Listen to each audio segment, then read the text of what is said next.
Bon, Facebook est rentré, il y avait de la misère. Donc, bonjour, ma bande de fidèles, bienvenue à Demande à Sam, épisode 31, donc déjà à 31. Aujourd'hui, on va parler de la licence canine, on va parler aussi des études et on va parler de l'authenticité.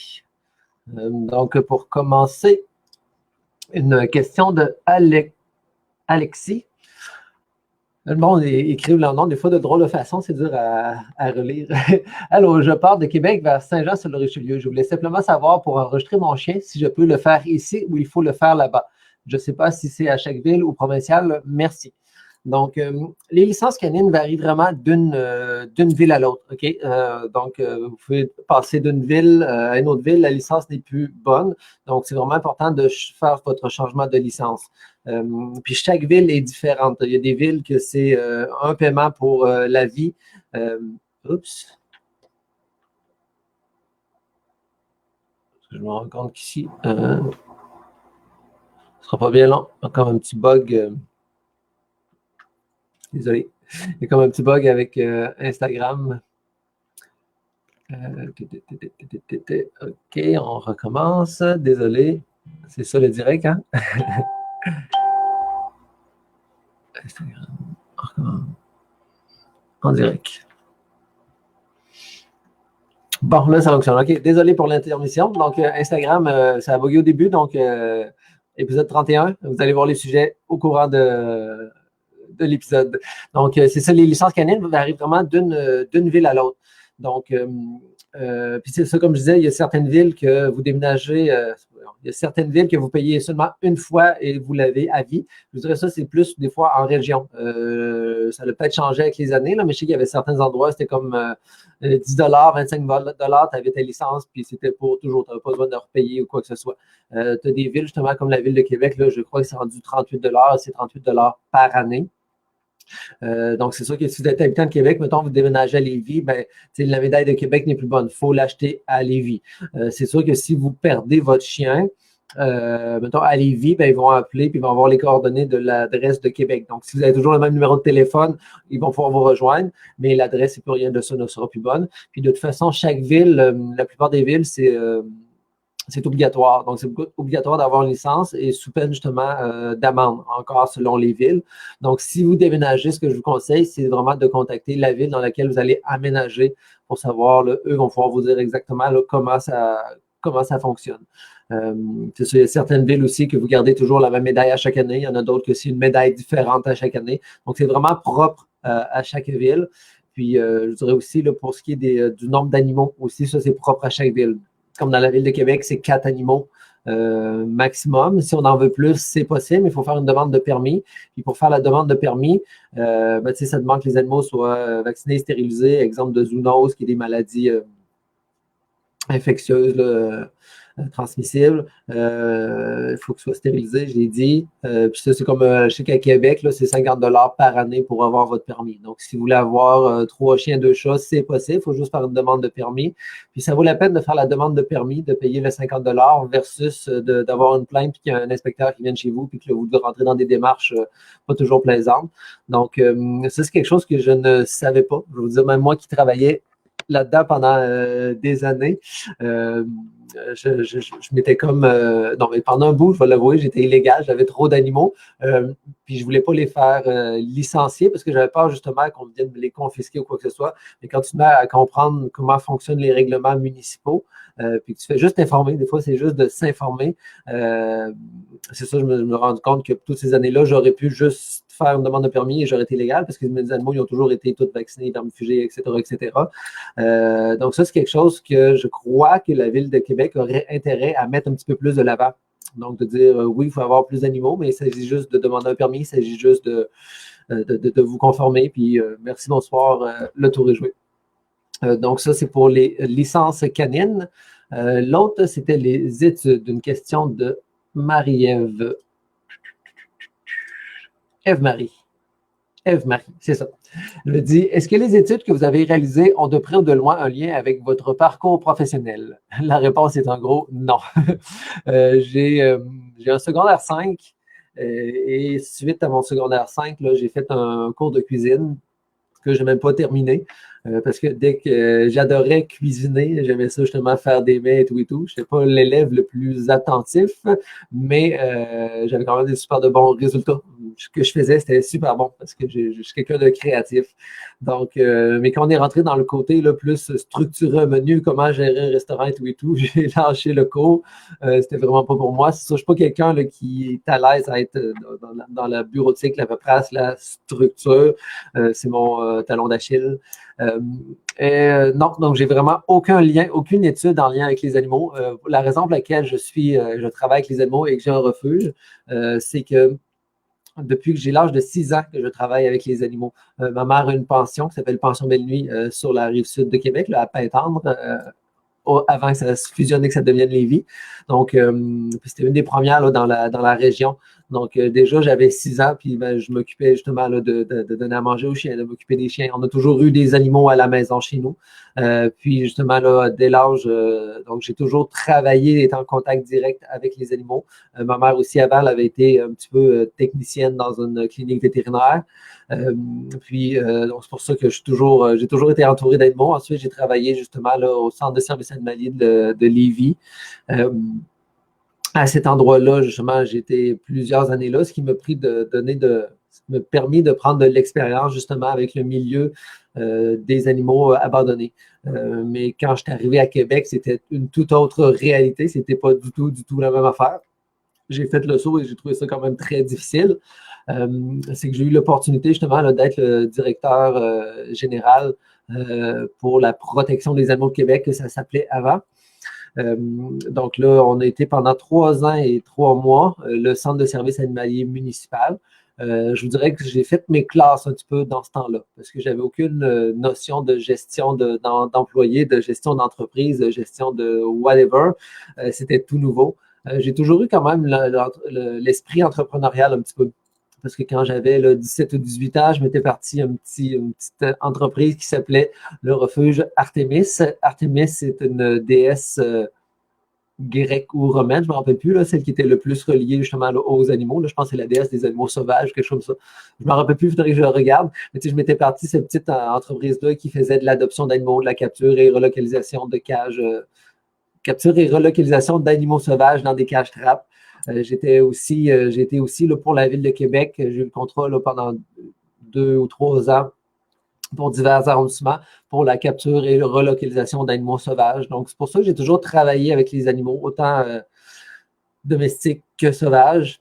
Pour ce qui est des animaux sauvages aussi, ben ça, j'étais illégal et je l'ai su, je me l'ai fait dire. À cause que j'étais proche du milieu, ben, souvent, des fois, je me faisais appeler pour récupérer un animal sauvage qui était blessé.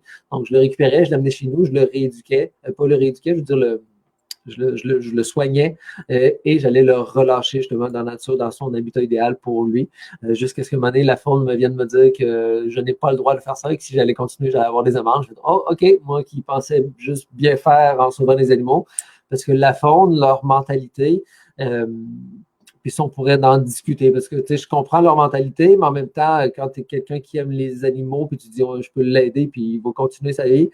En tout cas, ça reste à discussion, je crois ça, mais la mentalité de la faune, c'est laisser la nature être la nature. Donc, si l'animal est blessé, il va agoniser de ses blessures, ben, laissons-le agoniser de ses blessures. Donc, c'est pour ça que moi, souvent, j'avais aidé des animaux. Puis je faisais ça là, dès la tendre enfance là, aussi. Là. J'ai eu une corneille que j'ai rééduquée qui me suivait un peu partout éventuellement, qu'elle est partie prendre son chemin. Autant des écureuils, des bébés ratons laveurs, j'en ai eu souvent, des bébés moufettes aussi. Puis c'est toujours justement, là, j'essayais de leur donner un petit coup de pouce pour les relâcher dans la nature pour qu'ils continuent leur vie. Donc, c'est ça. Donc, j'ai toujours été en contact avec les animaux. Puis, quand la protection des animaux de Québec était sur le point de fermer, parce qu'il n'y avait plus de contrat avec la Ville de Québec, alors c'est à ce moment-là que j'ai décidé j'ai eu l'opportunité de pouvoir continuer, mais continuer vraiment transformer ça en refuge. Donc, là, du jour au lendemain, je me suis tombé propriétaire du refuge d'une entreprise et n'ayant vraiment aucune idée de comment tout ça fonctionnait. Donc, ça a été quand même un parcours assez rempli d'émotions, je vous dirais. Et ça fait 12 ans que le parcours est toujours rempli d'émotions. Donc, c'est ça, j'ai aucune cours dans rien. Je suis vraiment juste un passionné des animaux et j'ai appris littéralement sur le terrain, autant l'entrepreneuriat qu'avec les animaux, parce que je m'entoure de professionnels, puis j'apprends de ces professionnels-là. Donc, tu sais, j'ai été le technicien vétérinaire pendant des années, justement, de la vétérinaire. Et c'est ça, c'est vraiment juste sur le terrain que j'ai appris là. Puis ma passion, ça, c'est depuis toujours, mais le côté, la structure d'une entreprise, c'est en essai-erreur et en apprenant sur le terrain.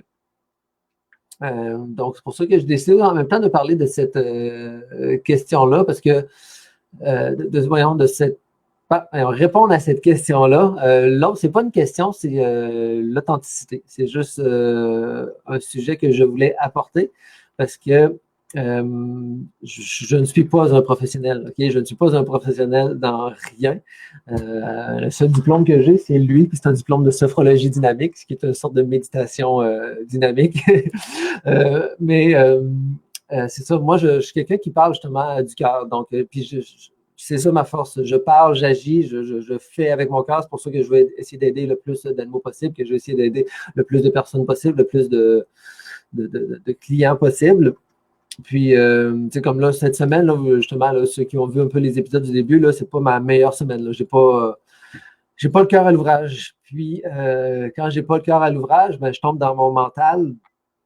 Puis, c'est pas toujours facile d'être dans mon mental parce que j'ai comme pas une pensée linéaire. Là, je pense à 10 millions de choses en même temps.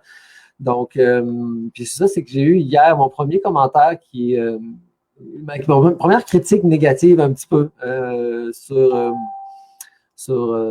Demande à Sam, qui est quelqu'un qui me dit ouf, parce que t'as pas l'air sûr de toi, mais pas en tout. Puis moi, je considère pas ça. Ben oui, c'est sûr, sur le coup, ça me fait mal parce que je suis ultra sensible. Là. Mais tu sais, je me dis, je prends ça comme un commentaire constructif. Puis ça me fait réfléchir à cette semaine, je ne suis pas dedans. Je n'ai pas la tête à ça. Puis, est-ce que c'est de me rendre service? Est-ce que c'est de rendre service aux gens, de quand même faire des épisodes de Demande à Sam si je n'ai pas le cœur à l'ouvrage? Parce que moi, je connais ma matière. Je connais ce dont je parle à cause de l'expérience du terrain, à cause des professionnels qui m'entourent. Mais comme je dis, je n'ai pas de diplôme, je n'ai pas rien. Mais quand je ne parle pas du cœur, je parle de ma tête. Puis des fois, quand ça sort de ma tête, ça peut être un petit peu tout embrouillé parce que c'est un petit peu tout embrouillé dans ma tête. Donc, puis je ne suis pas de genre à écouter mes épisodes non plus. Donc, je voulais juste dire que si hier, l'épisode était trop décousu, ben, j'en suis désolé.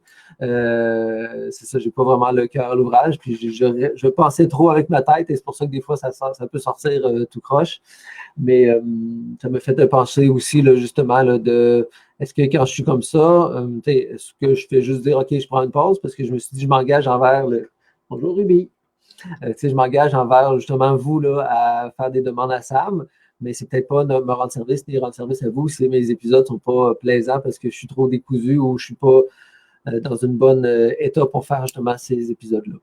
Donc, mais d'un autre sens, je me dis que moi, ce que je veux vous livrer, c'est pas une fausse représentation de moi, c'est pas une fausse représentation du refuge ou quoi que ce soit. Je suis authentique. Donc là, je suis en réflexion. Est-ce que quand je suis dans des états comme ça, ben, je viens avec l'authenticité et je fais des épisodes de marde ou je dis, bon, ben, on passe à quelques semaines, on prend quelques journées de break et on passe à un autre appel et on va à un autre épisode éventuellement. Vous voyez, là, je retombe dans ma tête. Mais c'est ça. Donc, aujourd'hui, c'était un petit épisode, court épisode, parce que là, justement, j'ai la tête bourrée. Là, ce matin, j'ai passé beaucoup trop de temps là, à régler des dossiers, à être trop longtemps au téléphone, justement, avec Vidéotron. Je trouve que Vidéotron font un super de bon service. Mais des fois, quand tu es 1 heure de temps au téléphone, là, j'ai de la misère avec ça. Donc, aujourd'hui, je vais continuer. J'ai une grosse journée de paperasse, donc je me remets dans la paperasse. Demain, justement, là, je vais sûrement prendre un petit break. Comme je n'ai pas tant de cœur à l'ouvrage, je vais me permettre de me prendre un petit break, d'espérer que la fin de semaine, là, je retrouve un petit peu la motivation pour revenir la semaine prochaine et être encore plus motivé.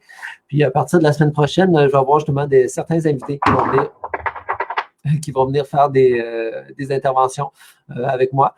Donc, certains invités, des personnes un petit peu, des personnes connues un peu. Donc, je vais vous partager ça sur les réseaux sociaux. Donc, je vous dis, passez une bonne fin de semaine. Il y en a ça super beau. Donc, profitez du beau temps.